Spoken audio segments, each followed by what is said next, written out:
श्री स्वाय नमस्तुभ्यम। आज गोपित्र शिव महापुराण की कथा जो शिवधाम कोरिया में चल रही है, आज 5वें दिन की कथा पूर्ण हो गई, जिसमें गुरुजी ने बहुत ही महत्वपूर्ण जानकारी दी। गुरुजी ने एक महा उपाय भी बताया।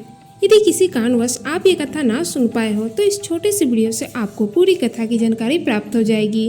तो बढ़ते पहली जानकारी की ओर। गुरुजी ने कहा, बगीचे में बहुत सारे फूल लगे रहते, पर कोई ही फूल हमें पसंद आती है जिसे हम तोड़ लेते। उसी तरह संपूर्ण विश्व में शिव महापुराण की कथा में वही बैठ पाता है जिसको महादेव को इस विश्व से उभारना हो। बढ़ते दूसरी जानकारी की ओर।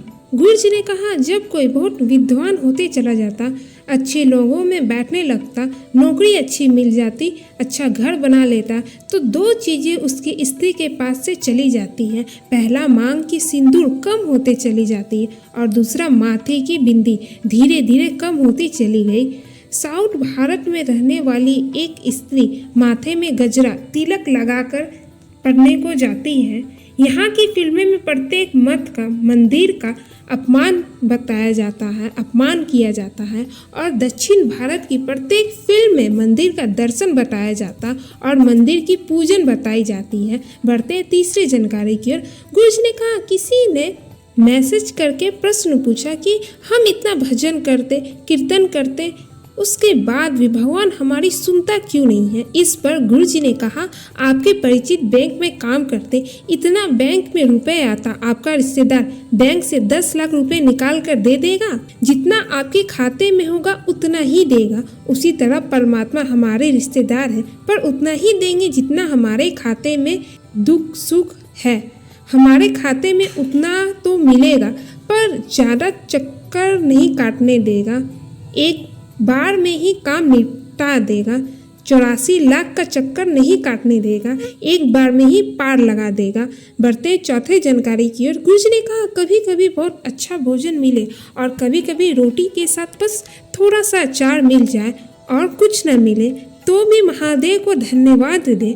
आज मुझे अचार रोटी तेरी कृपा से मिला है। संसार में कई लोगों को तो रोटी भी नहीं मिलती। बढ़ते हैं पांचवी जानकारी की ओर। गुरुजी ने कहा, कलयुग राम जी कृष्ण जी से नहीं डरता। कलयुग डरता है तो केवल गौ माता की सेवा करने वाले से डरता है।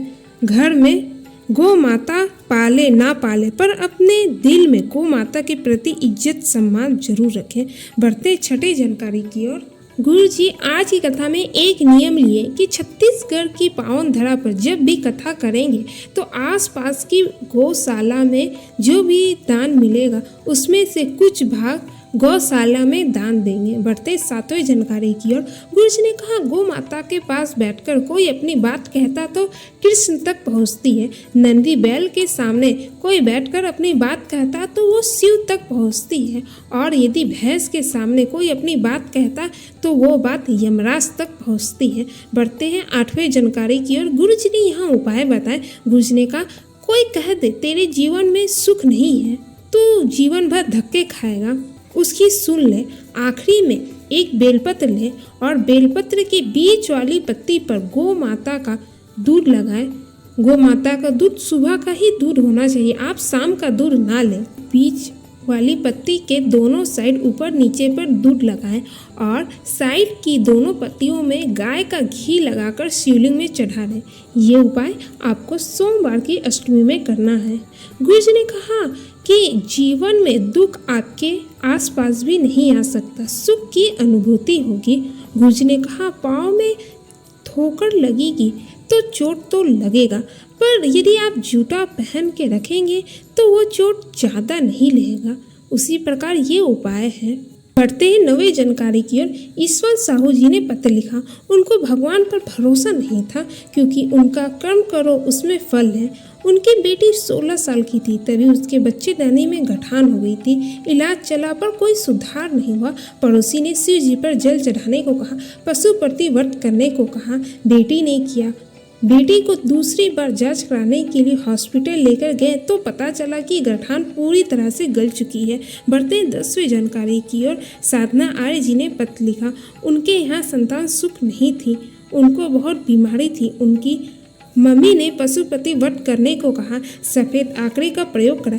1.5 महीने के अंदर गर्भ ठहर गया, पर डॉक्टर ने प्रत्येक महीना में कहा कि ये बच्चा मत रखो। पंडाल में बैठकर उन्होंने कथा सुनी, प्रार्थना की। बच्चे ने जन्म लिया। बच्चा पूर्ण तरह से स्वस्थ हुआ, उसकी रीढ़ की हड्डी भी सही थी।